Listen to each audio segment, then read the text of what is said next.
The golden age of America begins right now. We will be the envy of every nation. I will very simply put America first. No empire lasts forever. The Dutch, the British, and even the Romans all eventually fell. And now it seems we have another to add to the list. For almost a century, the American empire has enjoyed total dominance on the world stage.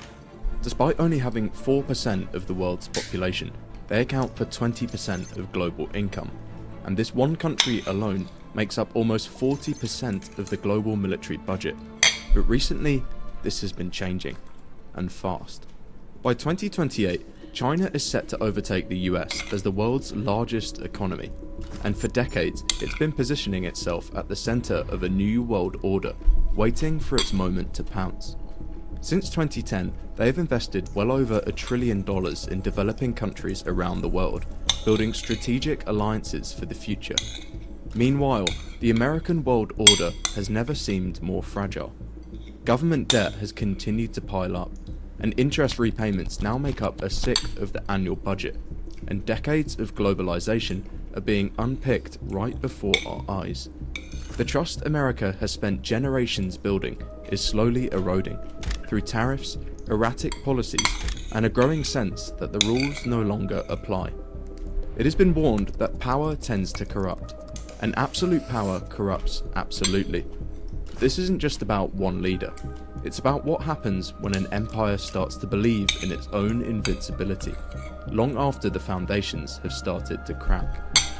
The question isn't just about Trump, it's about whether America has crossed a point of no return. The infighting has already begun, but can the American world order survive, or are we already watching the opening act of a new global empire? The answer lies deeper than most think, and begins years before today. Even a few decades ago, the idea that the American empire might start to crumble in the near future would have laughed you out of the room. By the 1990s, the country was celebrating the collapse of the Soviet Union. The dollar, already dominant, quickly became the undisputed currency of the world, and by 1995 it accounted for a staggering 71% of global foreign exchange reserves. The US had officially become the backbone of the global financial system. And what's more, capitalism and democracy, the very foundation of American society, were quickly spreading across the globe. Even long-standing rivals, enemies of capitalism, like Russia, Poland, and Vietnam, had begun to change their ways.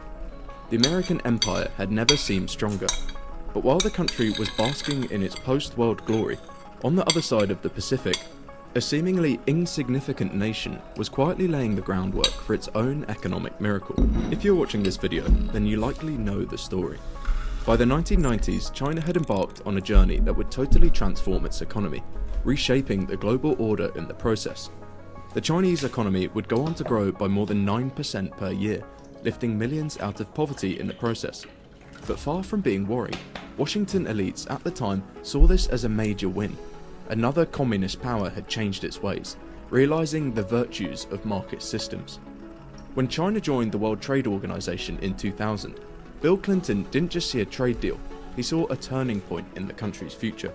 By joining the WTO, China is not simply agreeing to import more of our products, it is agreeing to import one of democracy's most cherished values, economic freedom. The fact that China was still a one-party authoritarian state was brushed off as a temporary blip in an otherwise flawless capitalist success story. After all, as the country developed, they would inevitably adopt democracy, right? To American eyes, China looked like the proof that capitalism had won, and they welcomed the nation into the world order with open arms.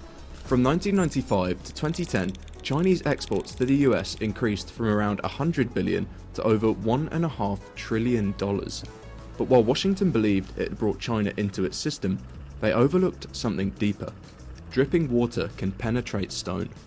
China wasn't being transformed. It was quietly, patiently transforming its position in the world. Economies typically undergo a transformation during development. In the early stages, they primarily produced agricultural goods, with most people living and working as subsistence farmers, and over time, populations shift toward urban areas, and employment transitions to industrial and manufacturing jobs. this is exactly what happened in China. From 1990 to 2020, Chinese manufacturing output grew from about $100 billion to almost $5 trillion, an increase of over 50 times. China had officially become the world's factory, and American consumers have been all too eager to accommodate. 97% of laptops and 78% of smartphones bought in the US are made in China, and China was producing more than just technology. 80% of all sporting goods in the US also come from China, and about 83% of toys. Far from being independent, America had secretly become completely reliant on China. To be clear, for the American consumer, on a surface level, this is no bad thing. They have access to far more cheaper products than ever before at lower prices. And as cheap Chinese products flowed into the country, American consumers spent more and more, filling their home with low-cost goods while quietly digging themselves into a financial hole. And while you might not be able to control where your phone was made, you can at least control who's watching you use it. That's where today's sponsor, CyberGhost VPN. Smooth.